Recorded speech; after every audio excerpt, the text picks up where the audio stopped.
నవ్వద్దు.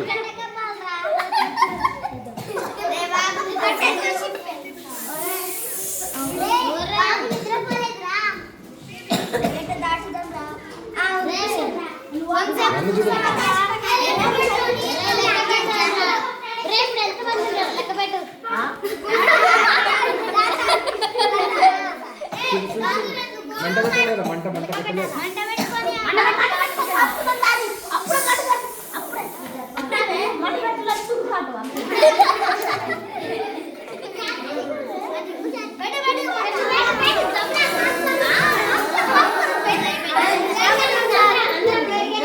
రే మరి వాగు నిద్రపోలేదేమో ఎట్లా? అయ్యో పోతా. ఇంకోటి చెప్పాలి, వాగు నిద్రపోయిందేమో అనాలి. ఇక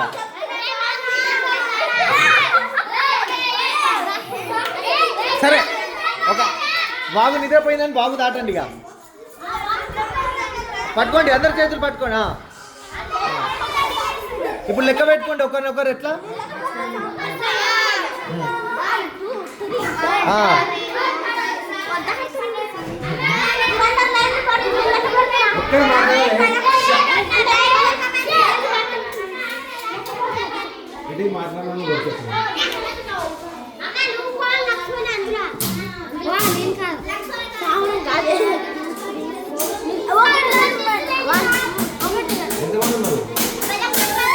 అయ్యా 12 ఉండాలి కదా.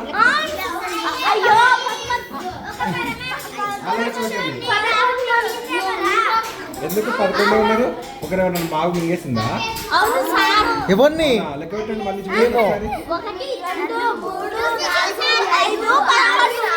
11 ఉన్నారా? అయ్యో అయ్యో పెట్టకపోయినా ఒకసారి. 1 2 3 4 1 2 3 4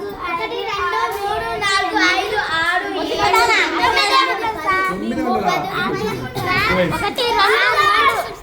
మొత్తం 12 ఉండాలి. నీవు లెక్క పెడతలేవు.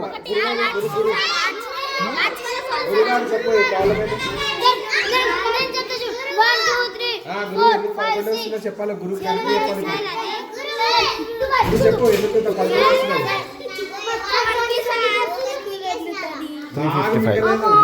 గురువు కరెక్ట్ చెప్పాలి.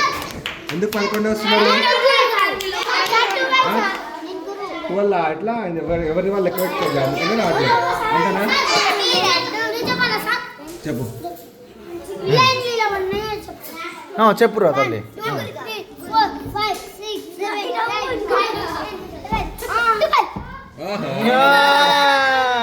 మరి నీళ్ళు లెక్క పెట్టలే ఆయన. ఎవరిని వాళ్ళు లెక్క పెట్టుకోవట్లేదు, అందుకనే 11 వస్తున్నారు మీరు. అంతే. ఉద్దేశం ఏంటి? ఎవరైనా ఉద్దేశం మీరు చదవండి. ఇప్పుడు పరమైన శిష్యులో ముందు ఉద్దేశం ఉంది. మొదటి పేజీలో చదవాలి. ఒక్కరు చదవాలి. అది కాదు ఉద్దేశం. అది కాదు. ఆగండి. ఉండవు మనమే రాయాలి. ఇప్పుడు ఫస్ట్ లెక్క లేదు, మనమే రాయాలి. ఇక్కడ ఉందా చూడు, రాసిర్రు. ఏం రాసిర్రు మీరు? ఇది చదవండి.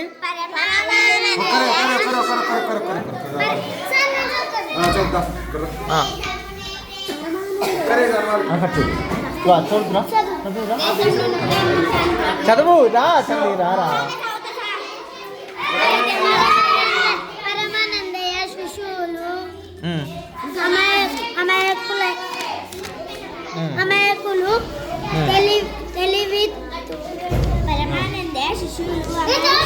చదవని ఎవరో ఒకటి చదవా.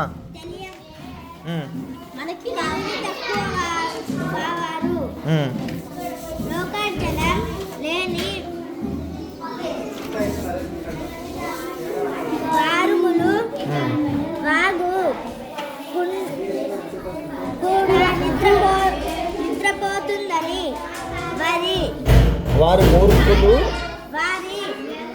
వాగు కూడా నిద్రపోతుందని వారి అభిప్రాయ లెక్క పెట్టడకు తమను తాము కూడా లెక్క అయితే తమను తాము కూడా లెక్క పెట్టారు. అంటే అర్థమైందా? పరమానందయ్య